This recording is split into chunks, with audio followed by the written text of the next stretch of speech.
Phew. That about wraps it up for today's training. No thanks to a certain distraction.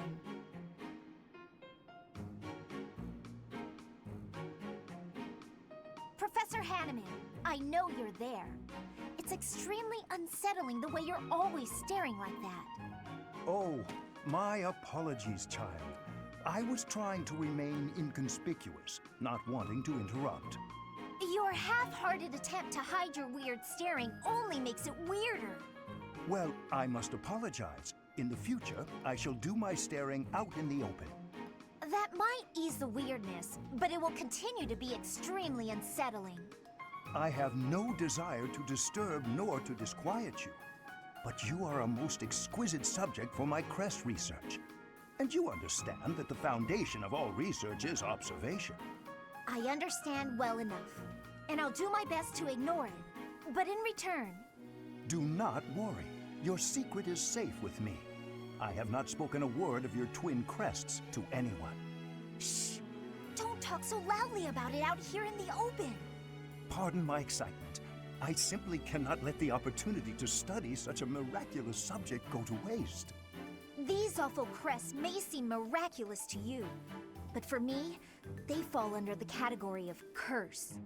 I hope one day you will share more about your tragic origins, whenever you have the time to recount it. Your tale may contain valuable information. You are utterly lacking in empathy, you know that? Even if you've spent your entire life observing me, you'd never understand my feelings and all I've been through. Now, if you'll excuse me. I fear I may have made a misstep. I have no desire to trouble her, yet my research...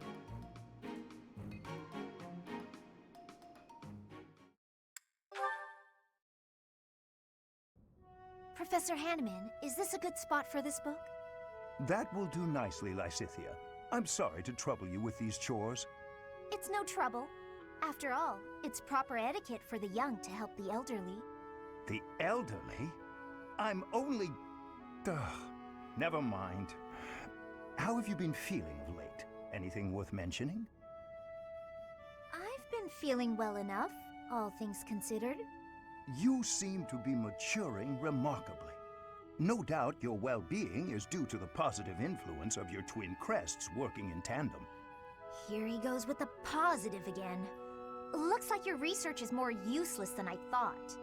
I may ignore your assaults on my age, but I will not allow unfettered attacks upon my research. What makes you think it's lacking? Surely you do not deny that your crest-related abilities exceed those of your peers. You are so far ahead of the others. Even the combined effects of the twin crests you bear do not fully account for that discrepancy. You just can't see beyond the crest, can you? In all your research, haven't you considered that my abilities are a direct result of the effort I've put in? Of course I am aware that you are a hardworking student, but... My efforts far exceed those of any other student. I've placed top priority on growing as quickly as possible. Is the ability to expend such incredible efforts, to be so focused and driven, is that not a form of talent? It has nothing to do with talent. It's a question of sheer will. I'm determined to succeed, no matter the sacrifice. I see, but what drives you to such lengths? I have goals, just like anyone, and precious little time in which to achieve them. Little time? The people who made me as I am informed me that my life would be drastically shortened as a result. A person bearing two crests, against the will of nature itself. Well, clearly it can't be sustainable. As such, I don't indulge in the luxury of fantasizing about the future. I haven't got one. Knowing all this now, will you still claim that my crests are something positive? I cannot. Please understand, I had no idea. I'll be leaving now. Lysithea, so that is why you were...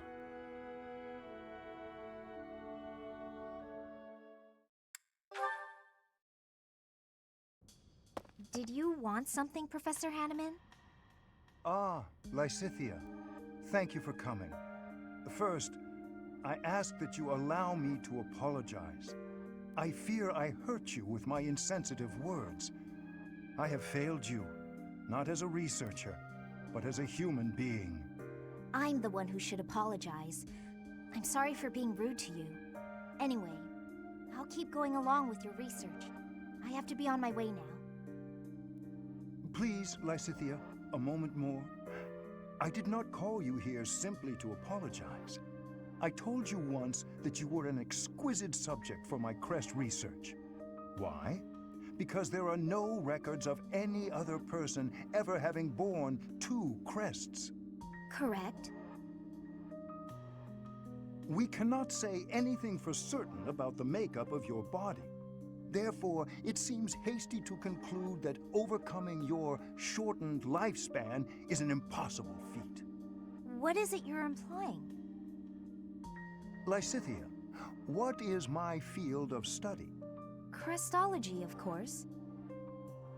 Indeed, and the goal of my field is to unravel every single mystery crests might conceal. Someday, I even hope to devise a means to bestow a crest upon any who desires one. Why would you want to do such a thing? Because I despise this world in which the presence or absence of a crest can determine a person's worth. Huh. However, if artificially implanting a crest causes too great a toll on the subject, it would be useless. As such, reducing the strain of crests on the human body is one of my research goals. Understanding how to implant a crest might also lead to the knowledge of how to remove them, yes? Do you think removing a crest could mean that they won't suffer from its effects any longer?